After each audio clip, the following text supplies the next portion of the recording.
My name is Eugene Terry. I used to be associated with WARDA, now AfricaRice.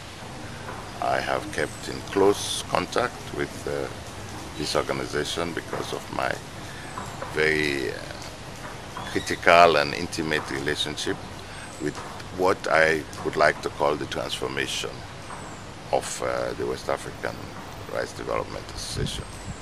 My involvement started and has evolved since, from my appointment as the first Director General of this center in 1987. And at that time the center was based in Liberia, and that's where I took up my appointment. One of my first tasks and challenges was to resolve the issue of the headquarters for this organization and a research center. That decision and that issue is what led to the relocation of this organization to Boaké, Mbe, in Côte d'Ivoire, where again a major task arose for us was to actually build a physical plant, the Center of Excellence. That was done, and in 1990 we inaugurated that center and started work at a very high level. Some of that work, led to the development of a wide range of improved varieties of rice, including the Nericas, which was a major achievement for the center, and which led to Monty Jones, the breeder, who worked under my leadership, to have been awarded the World Food Prize. There were other aspects of our work in terms of capacity building, training, in terms of developing the whole concept of rice science and linking our work to that of the private sector and to the NAS. During this period, we were able also to come up with some innovations on how to do research on a sustainable basis within the region. And we came up with the concept of the task force, the rice task forces, in the areas of soil fertility, breeding, agronomy. And that concept and that innovation was able to sustain this organization during the periods of conflict when the headquarters were changed and there had to be evacuation and relocation of staff and the operations of this organization to other locations. But fortunately, the good issues, the good concepts of the task force helped to maintain the work and the standard of the work, so that with minor disruption we were still able to fulfill the mandate of the center.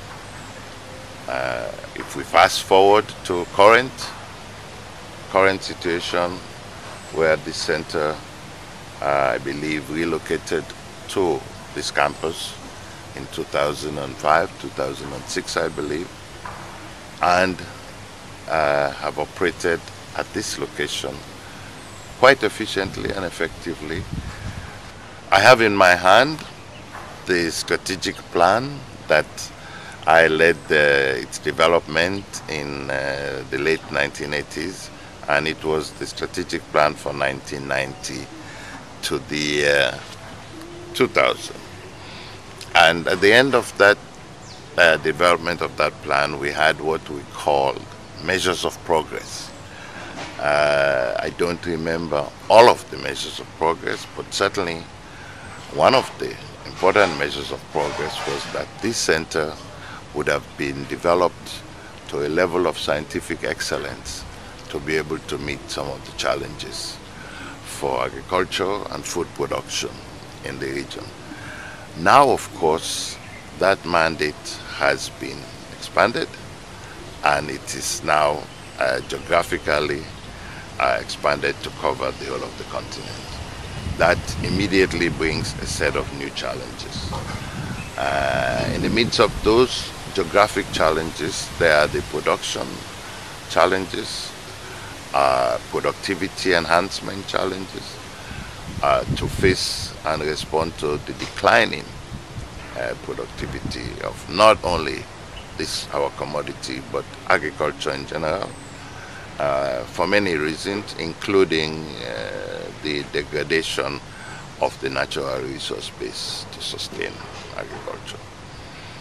And of course, this new strategy has been written against the background to meet some of the demands of the Millennium Development Goals. One of the most important of which is to reduce hunger and poverty against a time period which is close at hand.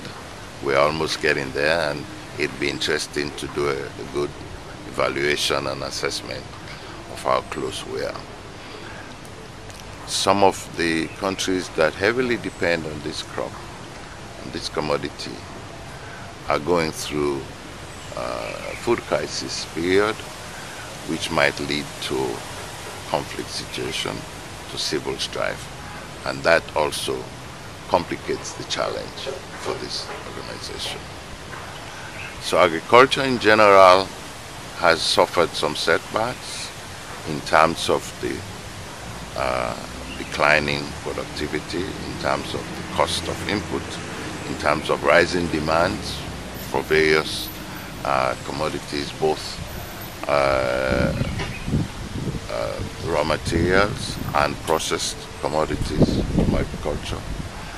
And also, some of these complexities arose out of a shortage of investments, proper investments for infrastructure, for inputs, and for capacity building.